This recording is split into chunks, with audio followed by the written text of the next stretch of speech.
Saudara-saudara yang kekasih di dalam Tuhan kita Yesus Kristus, selamat hari Sabat ditujukan bagi seluruh anggota gereja Redlands Indonesian Seventh-day Adventist Fellowship dan para pemirsa baik di rumah-rumah bahkan dimanapun Anda berada.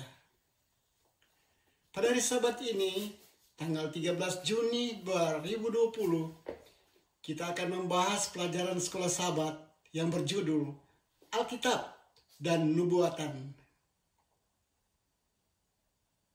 Kita akan melihat penghakiman pemeriksaan yang dinyatakan dalam Nubuatan 2300 kali pagi dan petang. Sebagai ayat inti dalam Daniel 8 ayat 14.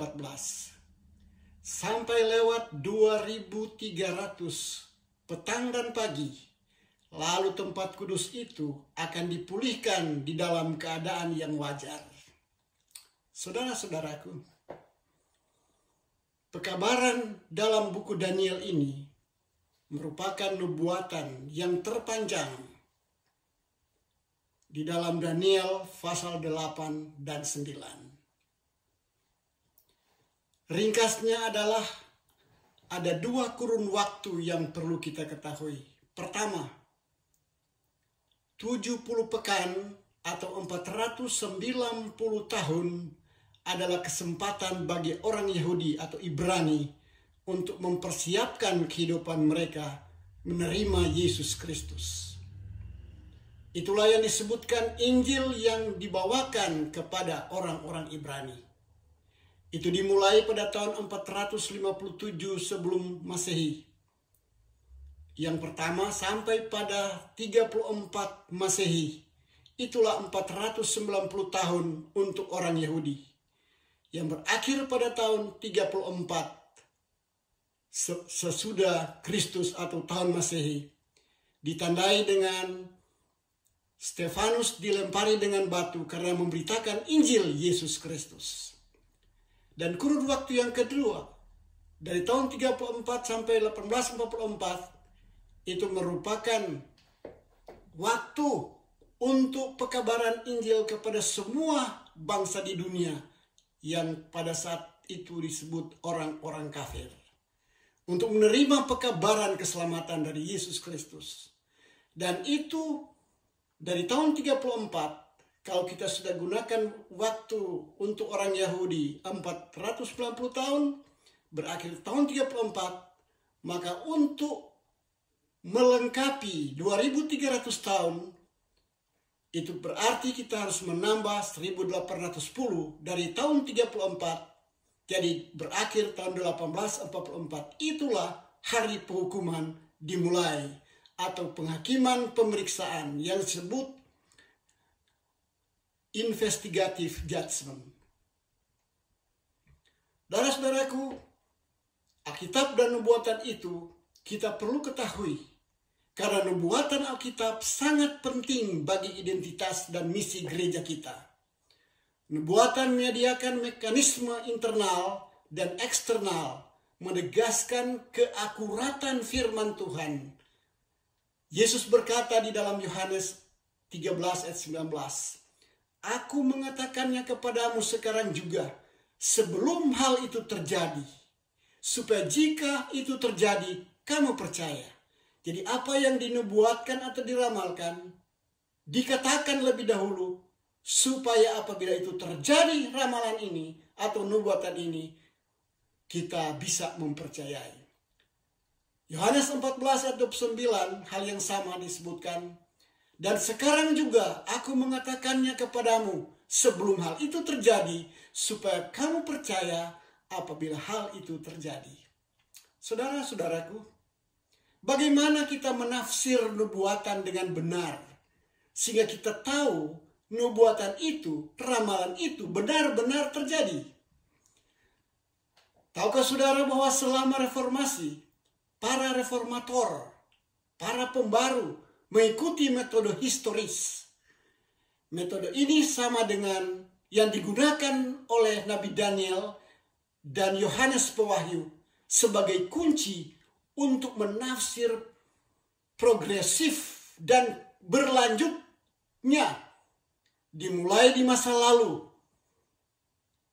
dan berakhir dengan kerajaan abadi. Itu satu kurun waktu yang menceritakan sejarah Alkitab dan nubuatan. Kita harus melihat dalam sejarah kegenapan nubuatan, mempelajari pemeliharaan Tuhan dalam gerakan reformasi yang besar, dan memahami peristiwa yang menyatukan bangsa-bangsa dalam konflik terakhir dari pertentangan besar. Itu disebutkan oleh kata-kata inspirasi di dalam Testimonies jilid 8 halaman 307. Saudara yang dikasihi Tuhan, mari kita lihat nubuatan dan aliran historis. Tahukah saudara bahwa metode dasar yang diterapkan adalah nubuatan yang disebut historisme dalam Alkitab yang tidak terputus dari masa lalu sampai di zaman modern kita ini, yaitu zaman kita, dan terus ke hari depan. Itulah yang disebutkan akan kita lihat dari segi aliran historis menurut sejarah. Nubuatan dalam Daniel 2 seperti ayat-ayatnya dalam pasal 2 ayat 47 sampai maksudnya 27 sampai 45. Perhatikanlah bahwa kerajaan Babel di bawah Nebukadnezar yang diidentifikasi oleh Nabi Daniel sebagai kerajaan yang pertama sesuai dengan jalannya sejarah. Itu dalam Daniel 2 ayat 38. Dan Daniel berkata, tetapi sesudah Tuanku, maksudnya Nebukadnezar Raja Babel, akan muncul kerajaan lain, yaitu yang kedua, yaitu Medo Persia atau Madai Parsi. Kemudian kerajaan yang lain lagi yang ketiga, itulah kerajaan Greka, Daniel 2:39. Kemudian yang keempat, yaitu kerajaan Roma, dalam ayat 40. Bahwa tahukah saudara bahwa pergantian tanpa ada kekosongan ini juga tersirat dalam patung mimpi Nebukadnezar itu sendiri. Semula terhubung sama seperti waktu dan sejarah, terhubung dari waktu yang lalu sampai pada zaman sekarang dan seterusnya. Ayat 44 yang diakhiri dengan kerajaan kekal, yaitu kerajaan dari Yesus Kristus. Nubuatan dan aliran historis ini dengan demikian kita dapati bahwa patung dalam Daniel 2 dan penglihatan berturut-turut Daniel 7, Daniel 8 memberikan penafsiran historis Protestan tentang nubuatan yang dijunjung tinggi oleh gereja masa Advent hari ke-7.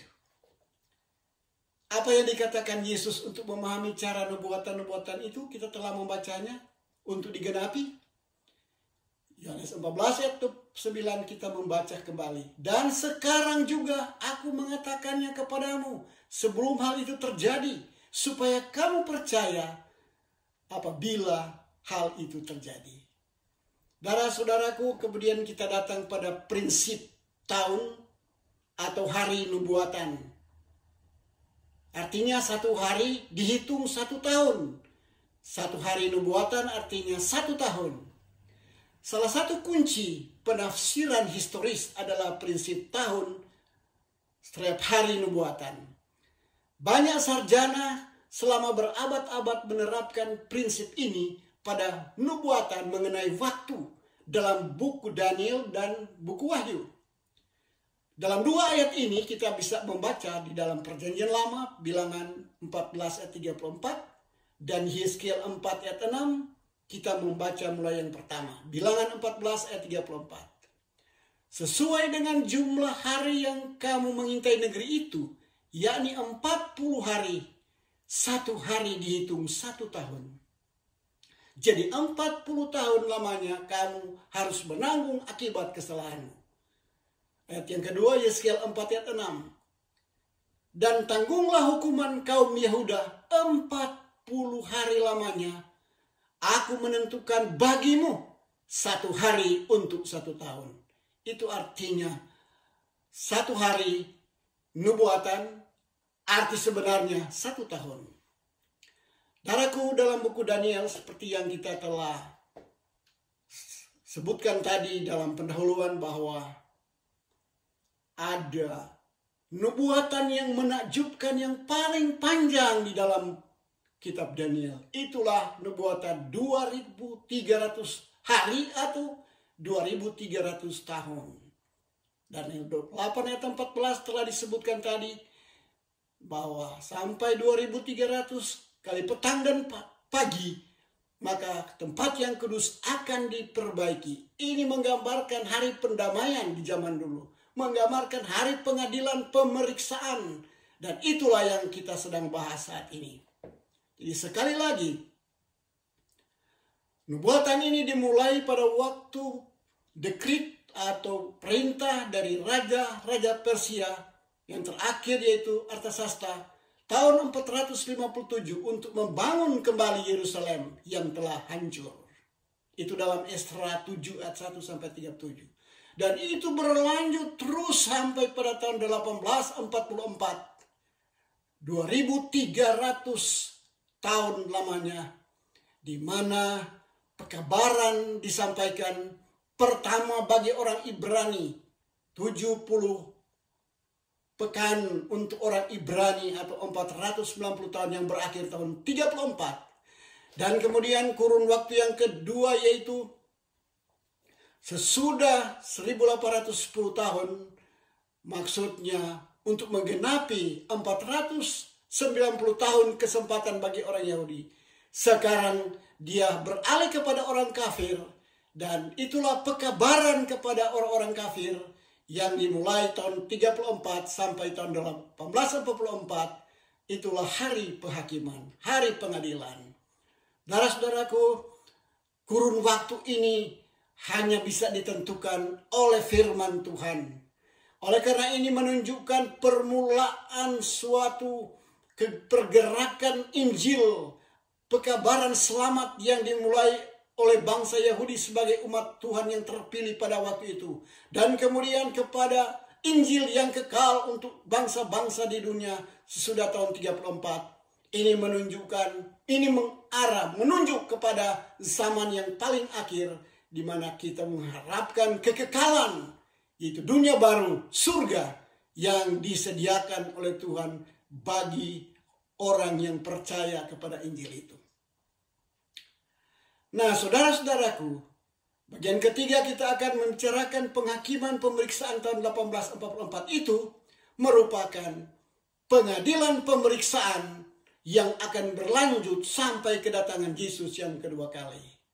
Setelah periode penganiayaan pada abad pertengahan yang berakhir pada tahun 1798 yang dikenal sebagai awal daripada akhir daripada era zaman, dengan penangkapan pimpinan kepausan oleh Jenderal Berthir dari Prancis, kemudian Daniel 7 dan 8 berbicara tentang penghakiman pemeriksaan, investigative judgment.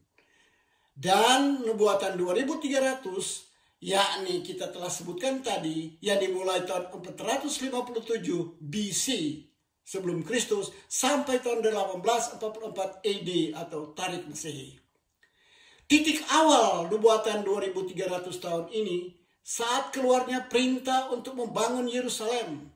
Daniel 9 ayat 25. Maka ketahui dan camkanlah dari saat firman itu keluar, yakni bahwa Yerusalem akan dipulihkan dan dibangun kembali.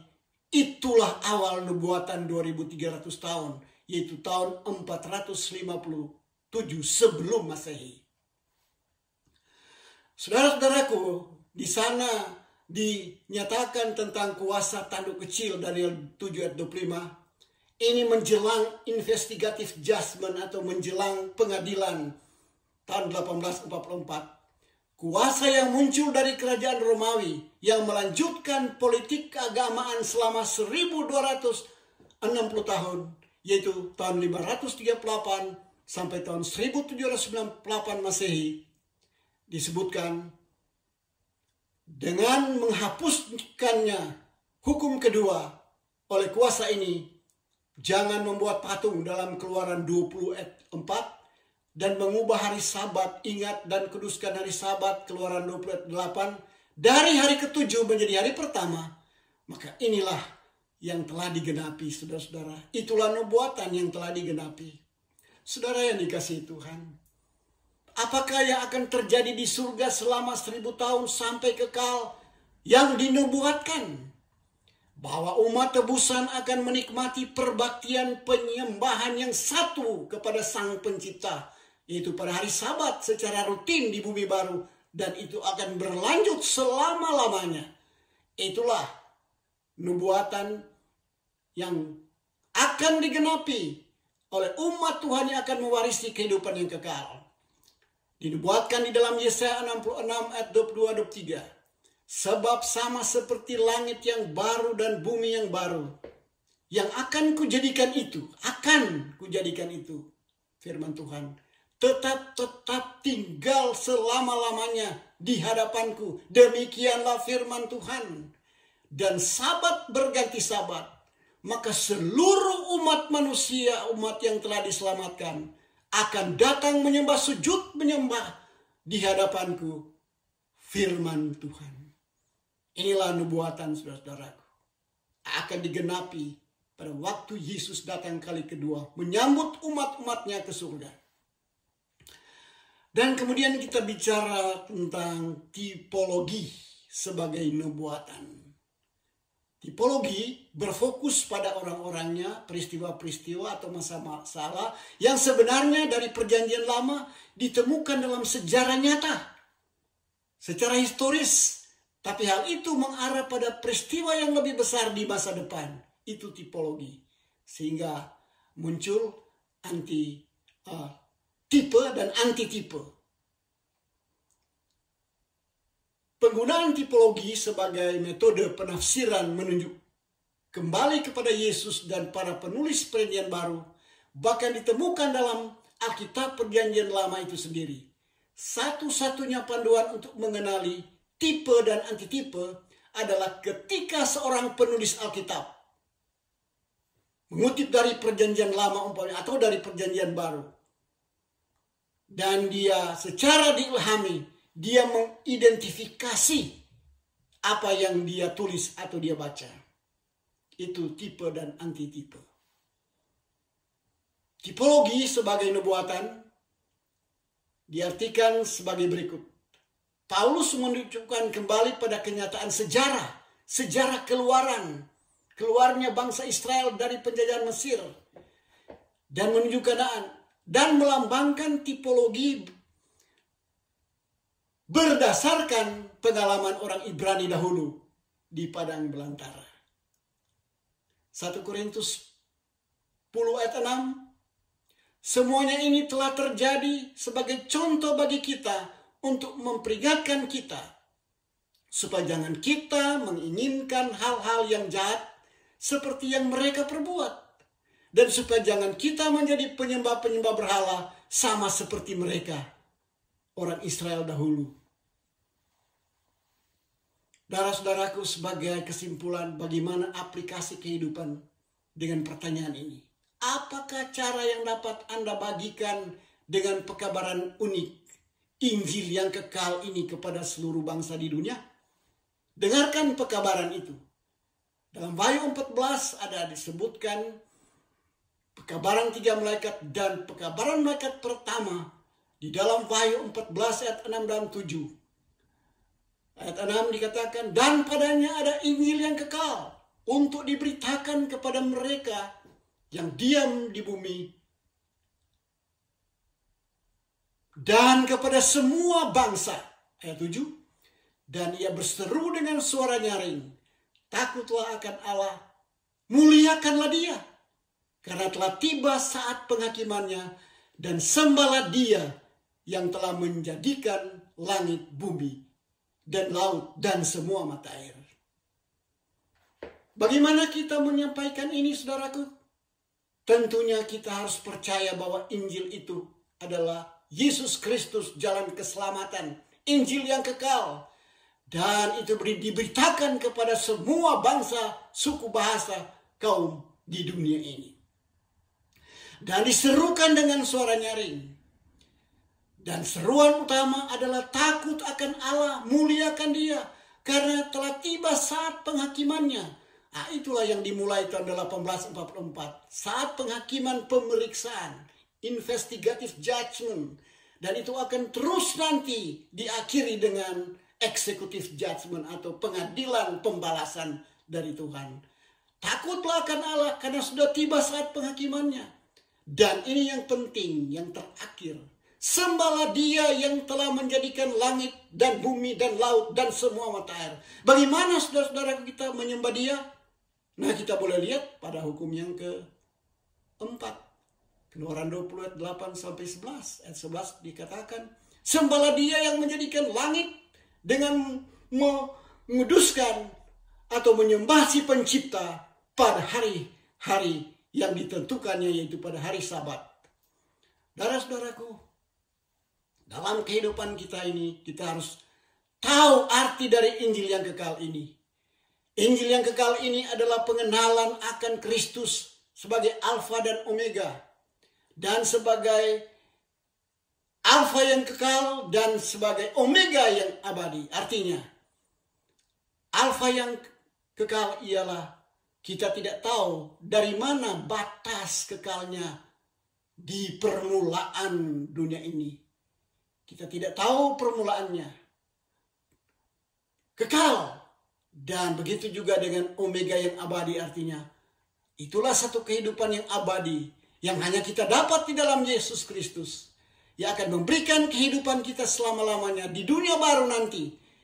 Dan kita akan nikmati kota Yerusalem baru sampai kekal. Dalam Wahyu 21 ayat 2 dikatakan, dan aku melihat kota yang kudus Yerusalem baru turun dari surga daripada Allah. Inilah peristiwa yang sangat dirindukan, diharapkan, dinanti-nantikan oleh setiap umat percaya pada Tuhan. Wahyu 22 ayat 13 dan 14 disebutkan, aku adalah Alfa dan Omega, yang pertama dan yang akhir, yang awal dan yang akhir, yang pertama dan yang terkemudian. Berbahagialah mereka yang membasuh jubahnya. Dalam terjemahan King James Version dikatakan, berbahagialah mereka yang menurut hukum-hukumnya, karena mereka akan memperoleh hak atas pohon-pohon kehidupan dan masuk melalui pintu-pintu gerbang ke dalam kota itu, Yerusalem yang baru. Satu pengharapan yang luar biasa, saudaraku, yang kita akan temukan dan kita akan nikmati. Sebagaimana kata-kata inspirasi dalam buku Education chapter 19 halaman 178. Sejarah yang sejak zaman kekal yang silam, Alfa, sampai pada zaman kekal yang akan datang atau Omega, menceritakan di mana kita berada dalam perjalanan zaman dan apa yang dapat diharapkan pada masa yang akan datang, saudaraku. Semua yang nubuatan katakan lebih dulu akan terjadi hingga sekarang ini telah ditelusuri di atas halaman sejarah, dan kita memastikan bahwa semua yang belum terjadi akan digenapi secara berurutan. Mari kita mempercayai akan Alkitab dan nubuatan berdasarkan sejarah dan berdasarkan firman Tuhan, dan dinubuatkan dan digenapi dengan pasti. Dan lebih daripada itu, pengharapan kita akan Injil yang kekal yang kita temukan di dalam Yesus Kristus, satu kehidupan abadi di Yerusalem baru, satu perbaktian secara keseluruhan dan rutin dari sabat datang kepada sabat. Kita berbakti kepada Tuhan dengan aman dan damai, bebas dari segala masalah, bebas dari penderitaan, bebas dari penyakit, dan bebas dari segala masalah yang menghancurkan hidup kita. Tetapi satu kebahagiaan yang abadi, yang kekal, dari sekarang sampai selama-lamanya. Mari kita berdoa. Terima kasih banyak ya Tuhan, karena kami telah mempelajari sebagian daripada firman-Mu dalam pelajaran sekolah Sabat. Mampukanlah kami ya Tuhan oleh kuasa Roh Kudus-Mu mengerti dan memahami kabar Injil yang telah diberikan dari zaman ke zaman. Dan nubuatan-nubuatan yang menunjukkan bahwa kami berada di akhir zaman. Kami akan segera menemukan zaman yang terakhir. Yesus akan datang kali yang kedua untuk menyambut semua orang percaya. Biarlah kami memiliki iman dan pengenalan yang sungguh akan Yesus Kristus. Dan semua perintah-perintah-Mu ya Tuhan, kami akan ikuti, turuti dengan setia.